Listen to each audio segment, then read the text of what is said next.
Hey guys, welcome back to the Speaker's Edge podcast, the podcast dedicated to help you to learn from some of the world's very best speakers and communicators so that you can learn to master your message and inspire your audience every single time you speak. I'm your host for this podcast, Roddy Galbraith. I'm thrilled you're back with us, chosen to join us in this session because we've got the one and only Don Yaeger today. Simon Sinek said that he is the best storyteller he's ever heard, and he's going to be talking to us about stories in today's segment. But before we get to that, if you haven't downloaded the companion resources for the show, go to maxwellleadership.com/the Speaker's Edge and you can download them. And if you like the show, if you enjoy the episode, then we'd love it if you rate and review the show as well. Okay, so without further ado, let's dive into the interview. Look out for the Michael Jordan story. You're going to love that. It's a great, you'll see Don really is a great storyteller. And then at the end, I'm going to draw out 8 different principles of storytelling that Don does just so well. So look out for those. Those of you who have more experience, you'll be able to spot some of these, I'm sure, but we'll go through them all at the end. Enjoy. Now, I think you've written a number of books for big names, haven't you, over the years? I've written 40. I know. 40? 40. I know. I know. There's some people. I know you're not one, Roddy, because you're bright. You're such a bright soul. But there are people I've interviewed or I've done interviews with who haven't read 40 books. So yeah, I'm probably one of them. He's more an audible man. I was trying to give you the benefit of the doubt. Yeah, no, too honest. Yeah, no, I listen to things on Audible. I've listened to more than 40 Audible books. There you go. Wonderful. So tell us a little bit about you then. So you've given us a little insight there. Tell us a little bit of background on who Don Yaeger is and just, a condensed version, bring us up to speed for the people who've are new to you. Sure. So I am a longtime journalist. As you know, I've worked at a number of different publications. Most notably a magazine called Sports Illustrated, which maybe even you've heard of, Roddy. I have. Yeah. Awesome. Good. Just checking. I know it's because you married a swimsuit model over there. So good. But yeah. Who are you talking to there? I know, you trust me. I said you married a swimsuit model, Roddy. I get it. I'm giving her props. But so I spent this time kind of working with them and for a number of years. I began writing books. Obviously, I've turned that into quite. It's now I speak about 65 times a year to companies, and write 1 or 2 books a year, and so that's how you end up with 40, and it's turned into a pretty fun journey. But I mostly, for the purposes of this conversation, I'm a storyteller. It's what I do. Right.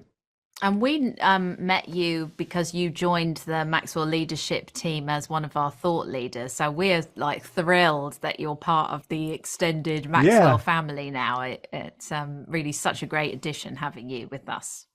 Well, thank you. It's a thrill for us too. When did you first meet John? How did the worlds collide? So you've probably heard in all of your, as masters of John's content that you've heard him mention the name John Wooden multiple times.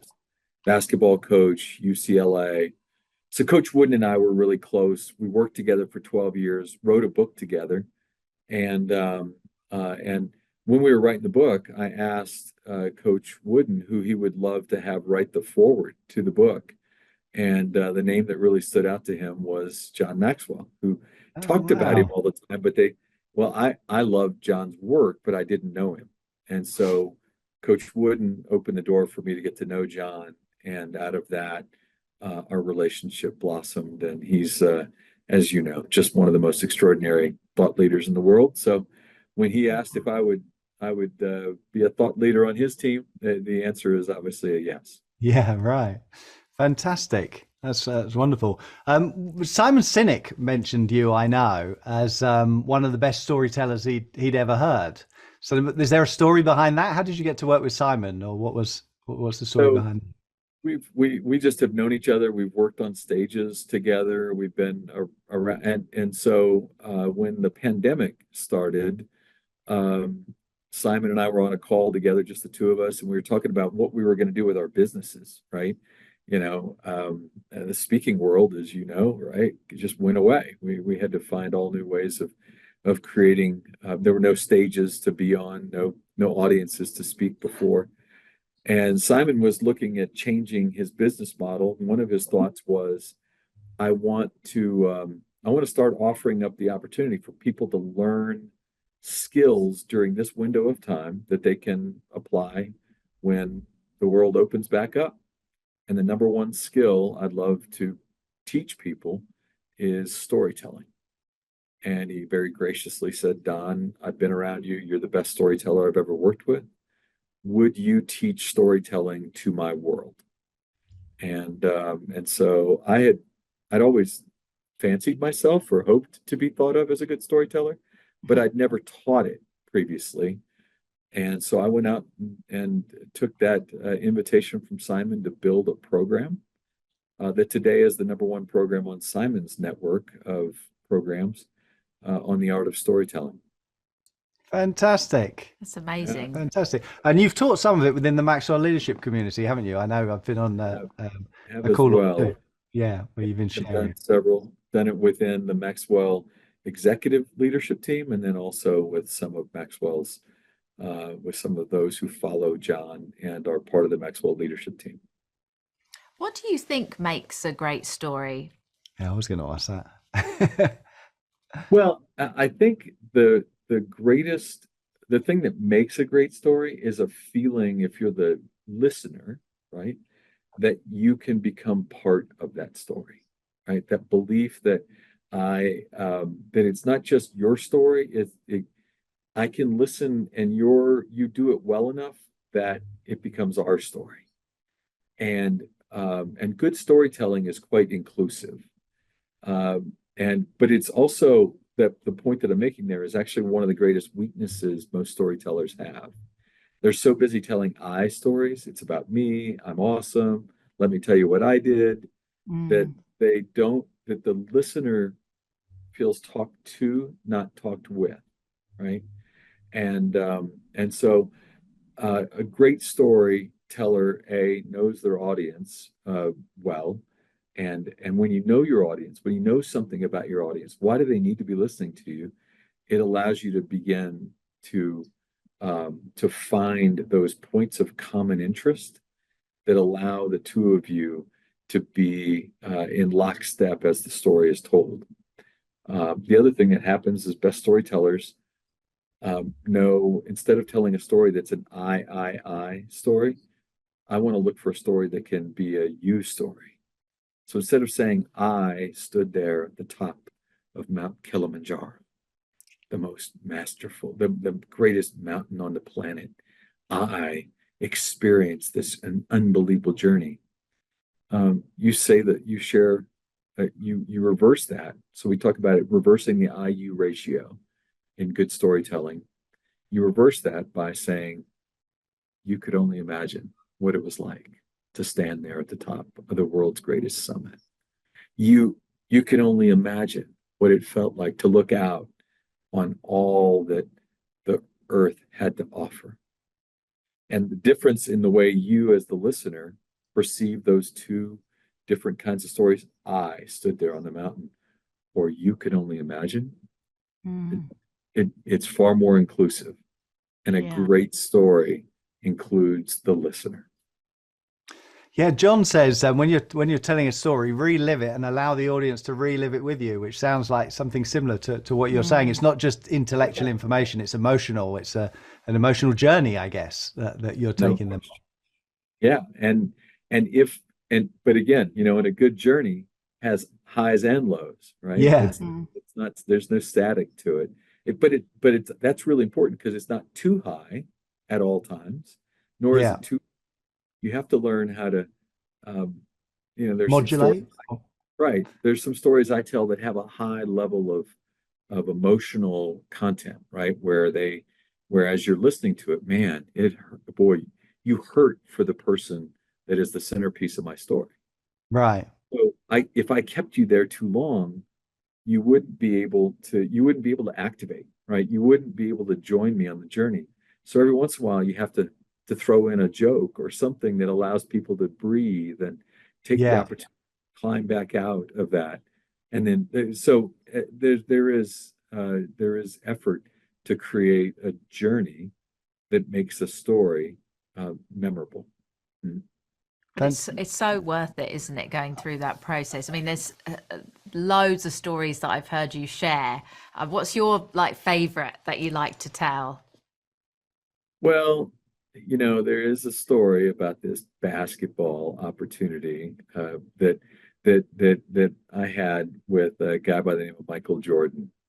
Oh, I've heard of him too. Yeah, good. Boy, I am rocking and rolling. We're doing so good. 2 out of 2, Don. Brits. 2 out of 2. And John Wooden, actually. That's 3. That's 3. I've got Roddy. I've hit every American figure that Roddy Person. knows I know. right now. It's over, right? We should stop this conversation.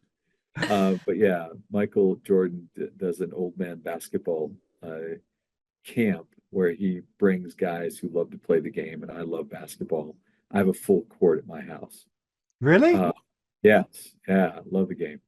And so Jordan brings 100 guys there, and on the third day of the camp, he picks 20 guys, and they get to go one-on-one with Michael Jordan, right? And Jordan points out that the rules are really simple. Lets his assistant explain the rules. The rules are very simple. You play a game to 1. First guy to score wins. But Michael starts with the basketball, which means you have to defend him. And if he doesn't score, you get a shot. But if he scores, it's over, right? Right.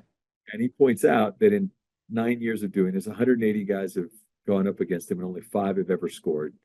And he's not going to let there be a 6th today. Wow. So so the guy 2 in front of me goes out to guard him. Michael Jordan, knocks his arm away. The guy trips over his own foot. Jordan dunks the ball, tosses it on the guy while he's on the ground, and says, "Now you know what it's like to be spanked like a bad child." Right? Jordan's the greatest trash talker ever in the planet.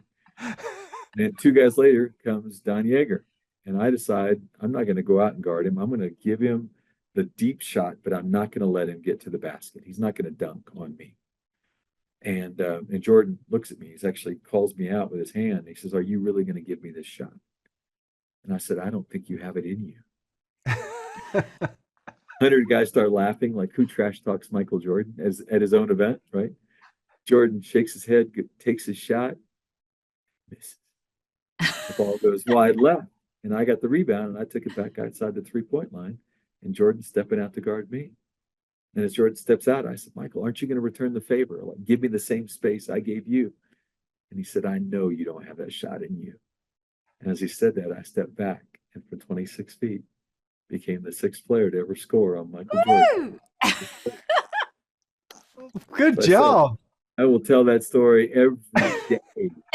Is that true, Don? Is that a true story? It's not just true. There's video and photographic evidence, and 100 guys who were sat there and watched it. And Michael Jordan, who fantastic, still to this day, reminds me that it was a lucky shot. That's what he tells me. And that was 40 years ago, was it? 40 years ago. No. But it's all good. Good job. 26 Still have that shot right there. Straight in or off the backboard? Oh, straight in, baby. 26 feet. Well, you've got your own court. He didn't allow for that, did he? You've been practicing. Come on. Every day. It's not like he doesn't have his own court. Yeah, right? yeah. It's Michael Jordan, dude. Don't suggest for a second, Roddy, that I had a leg up on you had an advantage there. Yeah. I had nothing. It's all good. That's a great story. That's a great story. Yeah. So just to finish off then, how do you suggest people get started with stories? How do people find stories, collect them, shape them? That's got to be the number one thing that people say when they're starting to work on their speaking. They're like, "I haven't got any stories." Yeah. Which is just balderdash, right? Yeah. Isn't that a nice word? I can use that in words in this, right? But because the truth is, we live a life of story, right? We live in story. The problem is most people aren't taking time to think about them, capture them. The bottom line is you can find stories anywhere, Susan, if you just desire to start thinking in that frame. I think in it all day long because it's what I do. Right. You guys think of it all the time because it's what you do. Others live those stories. They just don't take time to recognize there's something special in understanding what's going on with others around you. He's so good, isn't he? He's got such a great voice, such a great storytelling voice, such a great presenting voice, and such great presence. And he's a wonderful, wonderful storyteller. And what great stories as well. What great stories. Now, before we dig into the 8 principles of storytelling that Don illustrates just so well in this interview, I wanted to tell you a little bit about the Maxwell Leadership Certified Team. If you're interested in being a speaker, a trainer, or a coach, then check out the Maxwell Leadership Certified Team. If you're interested in being a speaker, it really is a no-brainer because there's no one better to model than John Maxwell. There's no better system than the Maxwell method of speaking, and there's nowhere better to learn it than as a Maxwell Leadership Certified Team member. There's around 60,000 coaches worldwide now in 168 countries. It's a fantastic group of people. It's no obligation. Just go to maxwellleadership.com/speak and find out if it's for you. All right, so let's talk about stories then, and shaping stories, and some of the secrets that Don, as I said, illustrates in the interview. The first thing that I wanted to make you aware of, to highlight really, is that a great story takes the audience on a journey. Takes the audience on a journey, and that means that there's going to be a starting point where the story picks up, and then it's going to take us along to some kind of conclusion where the story ends. So number one, take the audience on a journey. John says, don't just tell the audience what you want them to know. Take them on a journey of discovery so they can discover it for themselves. So number one, take the audience on a journey. Number two, that means you need a clear destination. Number two, a clear destination. And that often means it's going to be an aha, it's going to be a realization. Some people call it stumbling over the truth. You take them on this journey till they reach the point where they can't help but realize the truth. Normally in the form of an aha or some kind of, a pearl of wisdom that you drop. So number one, take the audience on a journey. Number two, have one clear destination, not 5 different destinations. Very often with stories, people, they're able to make many different points because they know their topic well, but it's counterproductive. You want to make one point and put the full force of the story behind that. One clear destination. Number 3 then is make sure that the point is intrinsic to the story, because if it's not intrinsic to the story, if the story is not an example of the point, then maybe we don't need the story. Maybe you're sharing the story because you want to share the story rather than the audience needs to hear the story because it's going to help them get the point. So if the point is intrinsic to the story, we hear the story and we get the point before you tell us what it is, that means it's a good example in story form, and it's likely to be very effective, and it's likely to create that aha feeling that we're after. So that's number 3, make sure the point is intrinsic to the story. Number 4 then, let the story unfold often as it happened in real life. Maybe not all of the events that happened, but in that order. So if you let it unfold in front of our eyes, you're reliving it, we can relive it with you. And then we're on the edge of our seat. We're eating out the palm of our hands. We want to know where this is going.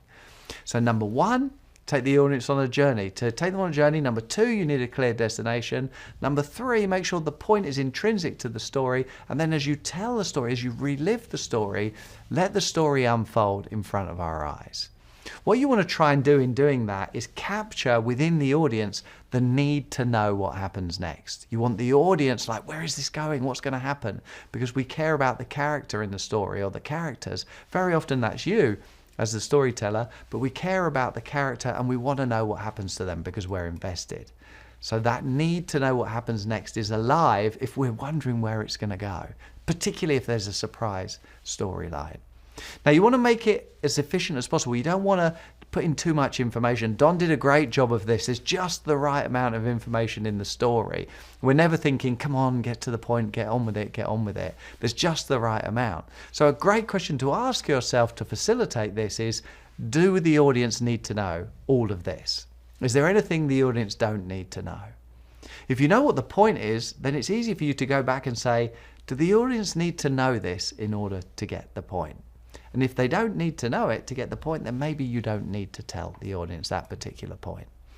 A great way to find good stories is not to try and work out all of the different principles of stories and have this exhaustive kind of checklist and then try and find stories that meet that high standard. You'll never find any.